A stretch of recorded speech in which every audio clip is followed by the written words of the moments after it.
Today's date is 29 May 2024. My name is Dennis Gill with the Americans in Wartime Experience.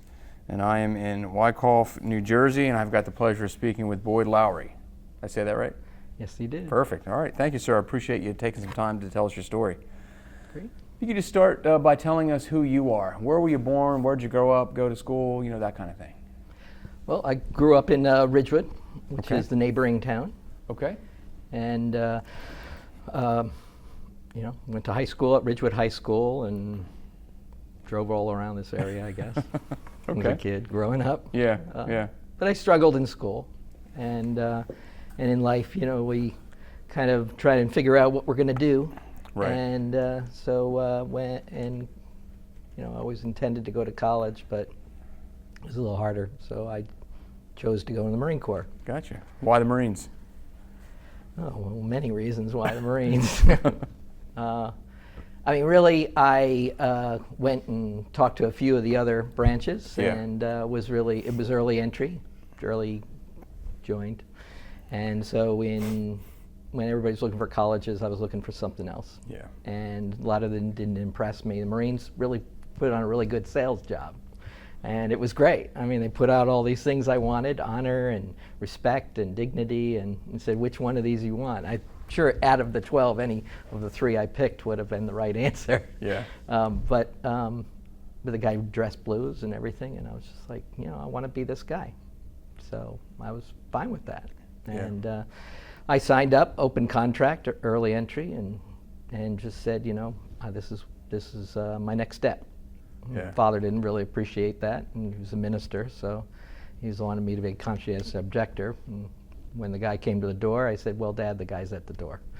And literally was like, changed the whole dynamic. Yeah. What year is this? 1982. 82, okay. So 1982, 3 days out of high school, I joined the Marine Corps. So graduated and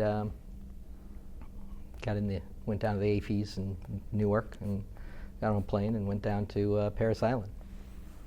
Do you have any other family members that were military? No. Grandfather, uncles, No? No, my background in my family is all ministers and preachers. Yeah. Did you ever consider that route?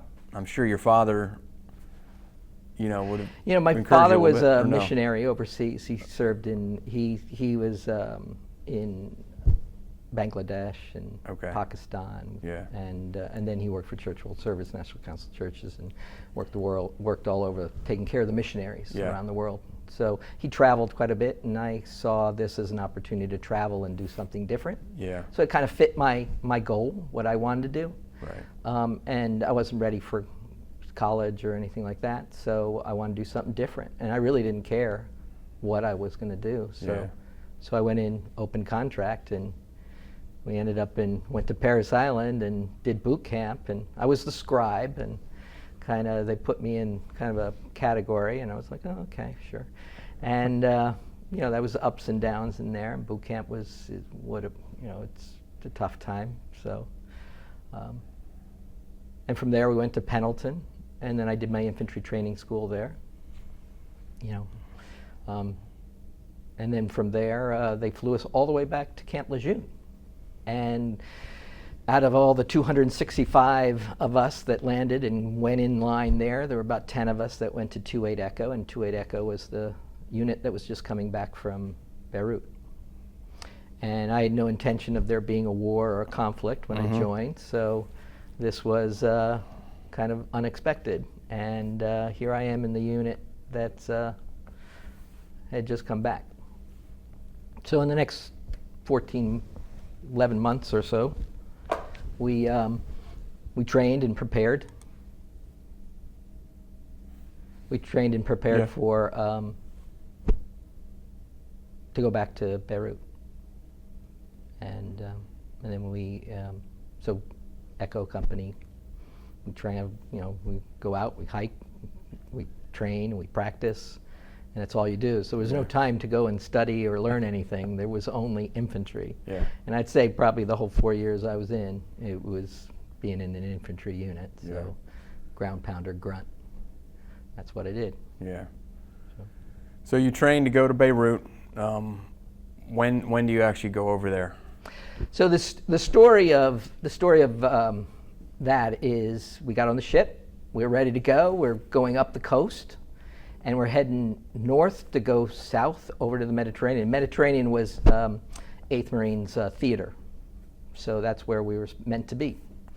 And the ship turned around. We didn't really expect that. And they didn't tell us anything. We didn't have cell phones. Nobody knew where we were, why we were going south instead of north. Right. And then right past the islands, that's when they let us know. And that was the beginning of finding out that we were heading to Grenada. And the bishop had passed, and they were building airports, and so it was time to it was an opportunity, I think, to secure. He had declared martial law, the community had, and they were starting to work on other things to bring in a larger airport to secure to create a foothold in the Caribbean. So there was a purpose behind it. I find it's very interesting. People don't know what the purpose was or whatever, or there's a lot of but it was a very clear, defined goal and objective. But the story really begins, like in the flight deck, we're sitting there waiting, the gunny gets on top of the pilots or the captain, and he gives a speech because the 241 Marines had just died in Beruit, where we were heading. And so he said, don't take that out on the Cubans. And then we're loading our weapons, and we had ammo, all pallets all around us. And we're all got our gear, our magazines, we're loading with our speed loaders. He gave this speech, and then we got in our lineups, and we started snaking through the ship of the USS Guam up to the top, where we would then get on the flight deck and start to load up in the helicopters, the 53s and 46s. Right. So you are, when you get on the ship, you think you're going to Beirut. That's the original plan? Yep. And probably was the plan, right? It just changes. Well, we had trained for this to happen. Right. So we knew where we were going. We were ready to go. Right. The ship was ready for a conflict. The troops were trained for a conflict. We were the perfect unit to go to Grenada when this situation happened, when the bishop died. It was literally just timing. Yeah, the timing was right. It was perfect, from their perspective. I would assume from their perspective. Yeah. And what are you told? What are you guys briefed that your objective is? Well, until that morning, that was it. We were going to take this island. Okay. And save the students. Okay, so you're going to secure the island, secure the students that are now held hostage, I guess. It's a humanitarian Operation Urgent Fury. Right. And it was primarily a Marine a unit that was doing this. Only a handful of us. Yeah. 2,000 or so. And so that's what we were heading to do, and we were going to secure the island. Now I was on the Pearl. I was on Pearl. So Pearl is the northernmost area on the east side of the island, and it's and there was a smaller airport there, but it was a jungle area. It's a Caribbean island, so it's a beautiful Caribbean island, vegetation everywhere. Right. And pretty much as the choppers are taking off and circling around in the morning, and the sun rises, that's when we broke and we attacked the island, and we lost the Cobra in the initial assault. Mm-hmm. And then we landed in a swamp. I guess there wasn't enough on land recon, so we landed us right in the water. Yeah. And we jumped right off, and everybody didn't want to get off the ship because we knew we'd be doing this all day off the 53. Yeah. So then we got on, we assaulted the airport. We got in our lineups and our units, and we approached the Pearl. And as we moved in there, we were being mortared from the mountains around us. Right. So we were taking in rounds, and all that was going on. And so we were securing the airport. And as we secured the airport, we moved through the length of it, and then moved on into the woods on the far end, and then started to move through, create a path into the community. where then we started to search doors. We started to go house to house, and that was the biggest, activity there. Yeah. I was a boot, so I was the newbie, so I was expendable. I knew that. So, and most of the guys, it's like, okay, camaraderie and stuff, but in war you got a little bit of both. Right. So I kind of moved up, kind of ahead. I took a lot of my initiative and kind of did what I was supposed to do, and we'd kick in doors and knock on some doors and kick in other doors. But it turns out that the gunny knew exactly where the mortars were being fired, and he kind of moved up ahead, and I was out there with the lieutenant, so he called me over, and he kind of pushing me up to the building, up to the top of the mountain ahead of our unit, and it was my job to secure underneath the building and then to kick in the door and go in the back and secure each room. So it was a little intense. Yeah.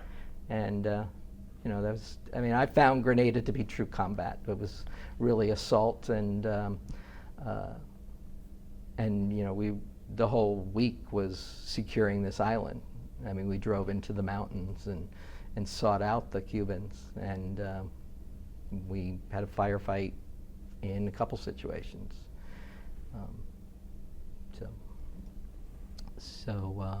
But the units moved. We acted. We did what we're supposed to do. And that was important. Yeah. And then as the week went through, then the Barbadians came in, and they took over our positions. We stood duty with a couple of their soldiers, and I believe the Army came in after that as well. But our unit was on ground. We were front lines, yeah. So we stood there and secured the island, all the different things, and. There are stories where other stories I have are we took prisoners, we brought them down to be interrogated. A lot of times I do have issues with some of the memories of some of what we did, but that's. Who's doing the interrogation? Is it the Marines or is it CIA now? Yeah, there'd be it was all mostly the Marines, Marine. and there'd be intelligence people Yeah. there. I'd be low level, so Yeah. I was bringing them in, and then Yeah, you were. and then I would sit there and wait with the guy and be guard. I was kind of like assigned as an MP, I think, a couple times. Right. not just for there, but then back in garrison. So I don't know. Maybe they relied on me. I don't know. Right. What kind of resistance did you guys encounter? I mean, were these guys good soldiers, or were they just were they guerrillas, or? I think we were fired upon. Yeah. In the airport. So we were taking in ground fire. We also searched the houses, and we took the people and we secured them, and we brought them in for interrogation. And then when we went into the mountains, we sought them, and we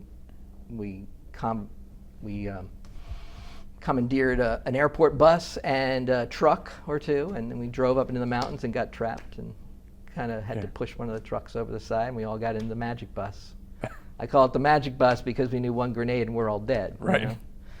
And literally within a few minutes moving forward, the fires came, and we had ammunition, automatic weapon going, rat-tat-tat, and every window in that bus shattered in seconds. I had to push the guy in front of me out, and kind of froze, and then we scrambled myself, and then we repositioned. So this is what we're trained to do. That's what Right. Marines are trained to do. We're trained to assault and attack. And at that point, we're moving up the hill, and there was a hill there again. We had some soldiers running, and I think one of the guys fired upon them and took them out. And but that's combat. Yeah. And then again, we're searching houses. There's more house to house, but it's like jungle warfare at the same time. You Yeah. get a little bit of both. Yeah. But that was Grenada, and Grenada was a week long around Halloween. So every October, towards just before the week before Halloween, it's. And you're there the whole week. Yeah, we were. And Yeah. One day after another, Yep. the same Yeah. thing. And every day was another story or adventure. Right. So it was quite an Right. experience. How long had you been a Marine before you land on Grenada? 83. I joined in 82, So I was 19 years old. under a year Yeah, yeah. from the time you... Well, a little over a year, I guess. A little over a year. Because infantry boot camp's 14 weeks Yeah. or more, and then infantry training's another 13 to 15 or whatever, but it's Right. spread out because you have your weekends. And then traveling into your unit, but then you're usually in garrison for a good 10 months or so, because 1st, 2nd, 3rd are rotating around. 8th Marines is your and the Mediterranean is our theater, and the 1st, 2nd, and 3rd. That's why it's 1st, 2nd, and 3rd 8th Marines. It was the 8th Marines that was in Beruit at the whole time. Right. And so it was 1st Marines that was there at the end of the time of the transition. The reason for the bombing was because it was the perfect timing. The point of transition where guys are already saying, I'm going home, I'm done, I'm not worried about it. They found a way in, they they went and housed all the soldiers and created a command center in a high rise. And then that's when the truck bombings came in and dropped that building. That was 8th Marines, 1st Division, 8th Marines. We're 2-8. We're coming around, and we're a battalion, and we're all ready. We're coming in, and so we came and relieved. We went back on mission, and 6th Marines was brought in order to clean up the mess. So when 9/11 happened, that was I had my 9/11. Yeah. So that was a whole different trigger. Yeah. That was a hard time. Right. See that, and we watched over that memorial on a regular basis, because now after the bombing, 241 Marines had been taken away, or civilians and Marines, I guess. It changed. It wasn't. It wasn't a lot of soldiers crowded together in areas doing things and having activities. It was now, we took on a company. We took on a company position with we were a company that took on, and I can't remember. But we were a reinforced platoon. So, because we were Echo Company. Right. So we were a reinforced platoon taking on a company position. So now we're doing 12 on, 12 off. So we get into Beruit after being in Grenada. Now we're doing 12 on, 12 off duty. Everything's changed. We're overseeing a mound of dirt over here. We're up on the hill here. We have the Stingers over there. We have 50 cals here. On the mountain, we have our back area where the Marines are standing posts. That's our duty. And then we had to build bunkers. And within a short period of time, we went from tents to sandbag bunkers to the underground, dug in with the engineers, the Army engineers, or to dig out these and build these bunkers for us to live in. Yeah. I mean, and it was like such a transition, because now we were fearful of being being crowded together, losing more soldiers, building these big cement bricks, which you started to see all over wherever you went. But those were all over Beirut and the airport. We were in the northernmost limit of Beirut, Lebanon, and we're in the front lines. We came in by sea. We landed, dropped the thing. It's a typical Marine assault. Yeah. And we marched in through the unit to our position, and we took it over. And at that time, the guys were already ready to go home. So we took on our positions, and then we went through this series of making bunkers, and Christmas, holidays, everything was during that time. Because this was 83 to 84. And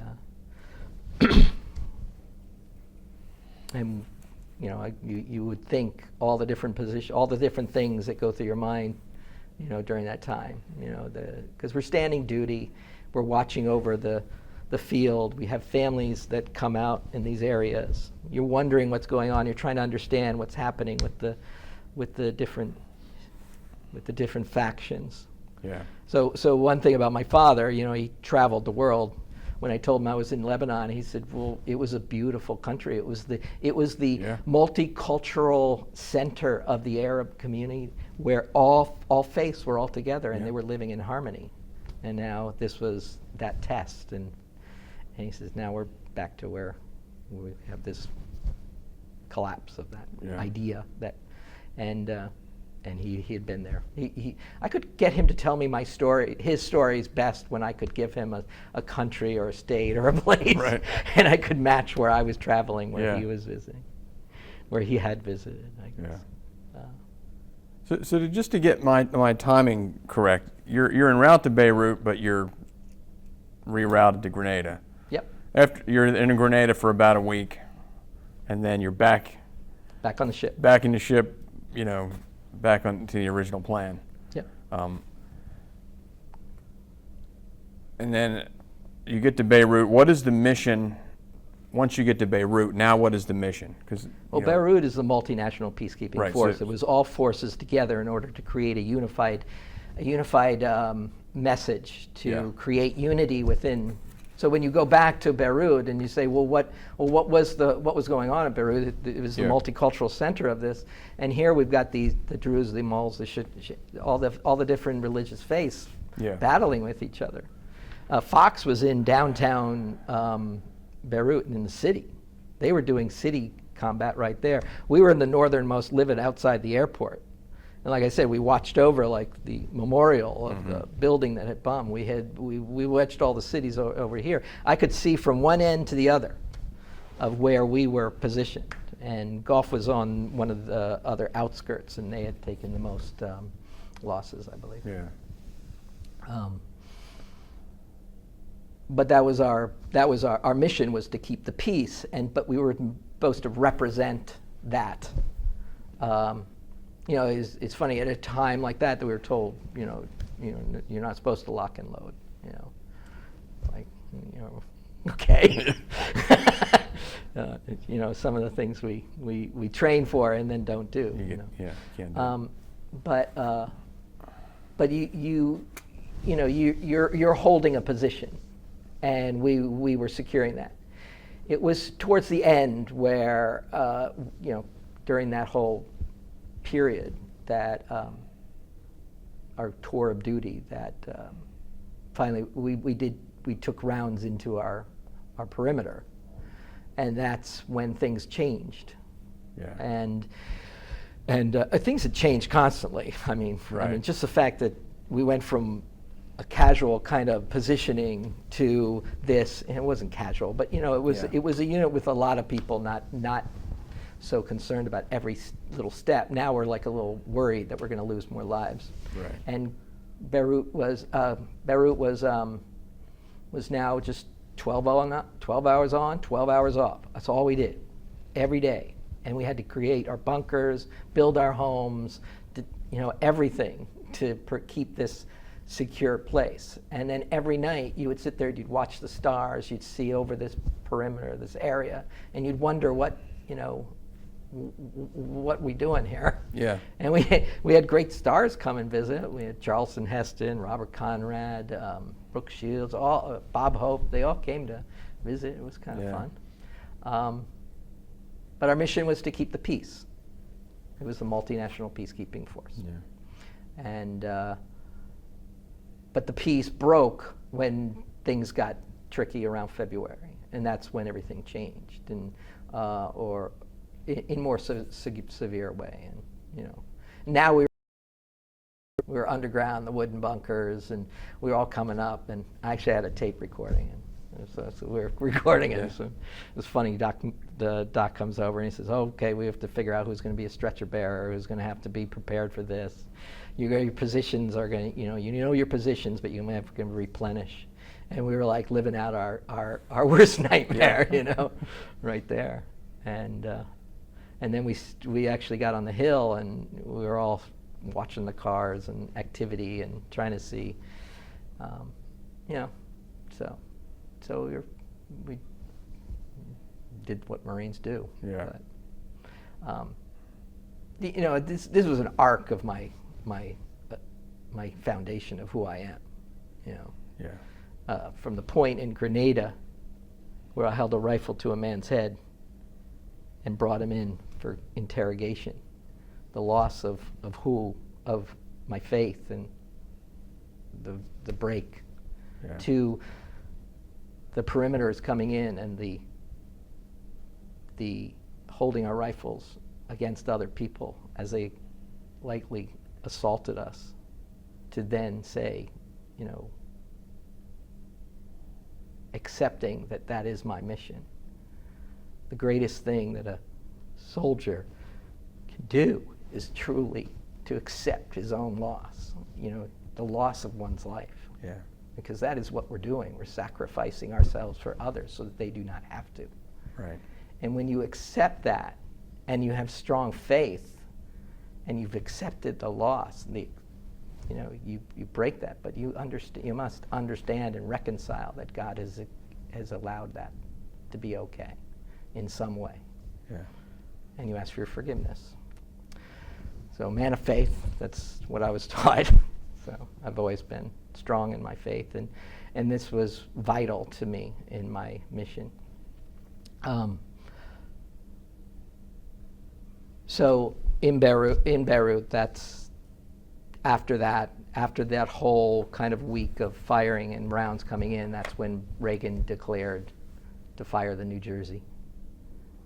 And for every hour on the hour, the New Jersey from off the coast fired over our heads into the mountains and bombed all the strategic locations all across the where the enemy are, where the and you guys. So what precipitated that? Why did Reagan finally say, okay, unleash the guns? They were firing upon us because they were shooting. and they were coming into our perimeter. Yeah. They were gonna break the lines, and that was kind of the last straw. We were no longer a peacekeeping force. We were a true combat force. And we were always a true combat force, but you know, taking in rounds and having to actually, Yeah. you know. It seems. I asked that question because it's, you know, after the Beirut bombing, you would think that would change things, you know, and you know, I've read a lot of people were critical of Reagan. Hey, why don't, you know, we just lost almost 300 Marines. You know, You can't needed walk away though. Yeah. You Well, not can't- that you should walk you away, can't- but you can't let terrorists and Right. fight, you know, set the path of us. Mhm. We have to set the path for them. Right. So we needed to fortify and clean up and stand position. Yeah. But it all changed, and then the positions had to change. We had to be more secure. And so, yeah, it would make sense to pull out for that, but that's not what we stand for. Right. So now they're coming into our perimeter, and we fire the New Jersey every hour on the hour for 7 days straight. Into the mountains, bombing, listening to the rounds go over your head, hearing the sound, Right. the fire, the sound, and the echo, hour after hour. You know, that's the trauma that you kind of live with, and Right. you have to understand that that was making the stance. That was the moment. And then it got quiet. We continued to fire the New Jersey, not as often. And then everything got quiet. You know, we weren't having people come into perimeter. Right. We weren't imagining an overrun of our northernmost limit, I mean, we were, you know, but things, you know, now it was calming, and that's when we started to plan for the retreat, and until that move had done. Right. And I think that's the logical reason. Yeah. I mean, there really is logic to all these things. My biggest upset was when I came home nobody cared about either thing, Grenada nor Beirut. Right. I mean, as far as I was concerned, nobody knew anything about it. I Yeah. mean, so, you go in and you start talking to people and they look at you like, okay, well, that was like months ago. Months ago, to me, it was yesterday. Yeah. And that was nothing. That was Yeah. We've interviewed a lot of people, hundreds and hundreds of people. A lot of them are direct combat. And not one of them wasn't changed forever because of the combat, because of what they saw. I don't know that the average person can appreciate that. I mean, they're like, well, that's yesterday's news. But for you, even sitting here now, it's not yesterday's news. I mean, it completely changes who you are from that point moving forward. Yeah. Well, people go to college and change and their lives change. Yeah. Here I went in the Marine Corps. Yeah. And I was put in a position most don't end up in. And it completely went against my foundation of who I am and my faith. Why did I join the Marines? I joined the Marines because I wanted to do something different, because I struggled in school. Yeah. Not because I wanted to go and fight. Yeah. But when I was there, I took it on 100%. And I did what I had to do and what I was told to do. And that conflict defines who I am today. I mean, I'm a serial entrepreneur, and I've got 4 businesses I've started and shared and stopped, and I run First Light, and I take care of the seniors. I take care of the veterans all over Bergen County. Yeah. That's what I do now. And I've had multiple careers. 4 years I changed. Yeah. So. Talked about being a man of faith, and you're young in your faith because you're young at that time. Yes. How does that combat experience, walk us through that, the combat experience, your faith? How did it affect it? Are there any, some people go through that kind of thing and they start to doubt. Some people go through that kind of thing and it actually make their faith stronger. How about for you? Was there any question? Did you ever question your faith at all at any point? Was there any time, Well, I questioned my faith. That was the arc. Yeah. From Grenada to Beruit. That's the arc. But my faith was strong because I came through a strong foundation of, my father, who was a man of faith, and my father's a minister, my mother's a nurse. I served in the Marines, and in service I care for the seniors as they age in place. That's my foundation. Yeah. That is, in growing up, I struggled in school.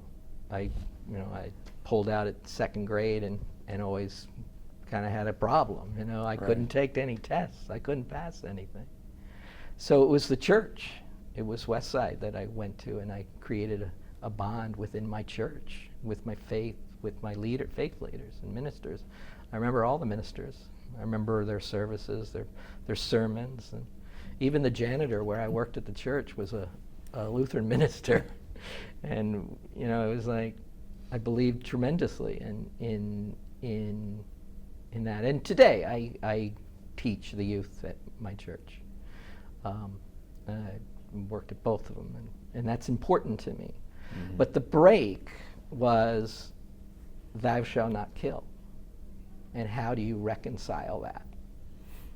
And that here, I'm in a situation I never intended to be, but obviously stepped right into it, and then would put in that position for what purpose? And maybe that is my purpose. And in God's mission, God's plan, I carry that with me as I serve those all around me, or serve others, for the least of these, Matthew 25. And that is my faith is stronger from my acts in the Marines, in Grenada and Beruit. I asked this question because I experienced this myself when I was in the military. You would be asked to do something or deploy somewhere, and somebody would say, well, I didn't know I was going to have to do that. And I'm like, well, you join the military, I don't know, that's what the military is all about. Was there any point where you're thinking, oh, I didn't sign up for this? You know, you're pointing guns at people. You know, you're seeing things that no one should have to see. You might have to do things that no one should have to do. Is there any point where you say, man, maybe I made the wrong decision? I would never say that. No. And that was part of my character. Yeah. So there are no wrong decisions. There is only the path that we take. Yeah. And, you know, you can doubt yourself if you want, but in the end, this is the path that we take. And so if I lose my life tomorrow, then so be it. You know, what difference does it make? And I accept that role in service to, at that time in service to my country, Mm-hmm. now in service to anyone that I care for. I mean, that's what I believe we're here for. So whatever path I'm given, I will take and I will fight. I'll fight also to succeed in whatever I do. That's, you know, when things aren't going tough, that just means get tougher. Right. What's the one thing that you remember most fondly about your time in the Marine Corps? The good thing, good stuff. Well, I don't know. I'm a pretty intense person, so it's like I usually see things more in intensities and stuff. Yeah. You know, Marine Corps was tough. I mean, it's not. You know, you're being challenged on a regular basis. You know, you go out and you hike all over the place. 12 hours, 12 miles out, 12 miles around, 12 miles back, and then you get back on, do it the next week. And you do it week after week, and then you have a solid shield, and you got to go and practice, and you got to do like 24 miles. Right. I liked when I was challenged and underestimated. How's that? Yeah. The couple of guys, they were all like joking around that first day I was in my unit and said, hey, we all drink, and then we go and we hike. So we all drank, and I drank, and we went out and we hiked. But I wasn't going to slow me down. Yeah. I mean, the guy who pushed me on, he was sweating salt. It was so bad. And I did the whole, I think it was like 20 miles because it was an extra long hike that we had to do. Yeah. And, you know, that was kind of my entry in. But still, I was still the expendable one, so it didn't matter. Yeah.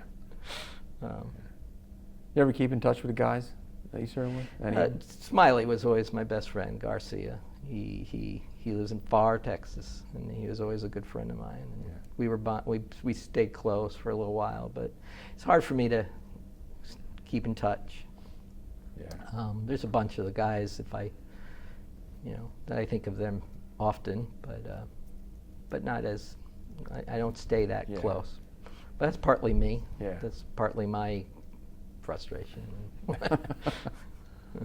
What someone who might watch this interview decades into the future, what would you want them to know about your service? What would I want them to know? I mean, Yeah. I want people to be inspired and want to know that there's purpose in life. Yeah. And whatever purpose that is, whatever sacrifice you make, and in service you do for others, you know, that's what I want to inspire. And the gratitude for that. Mm-hmm.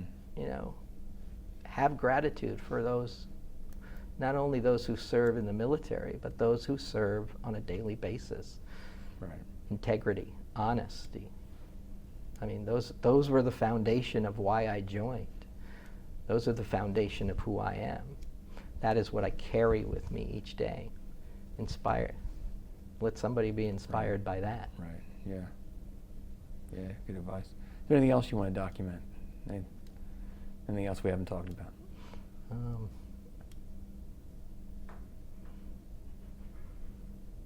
I think we got all of Yeah, it. got all of it.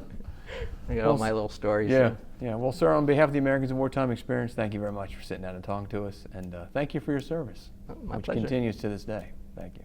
Great. Thank you. Thank you.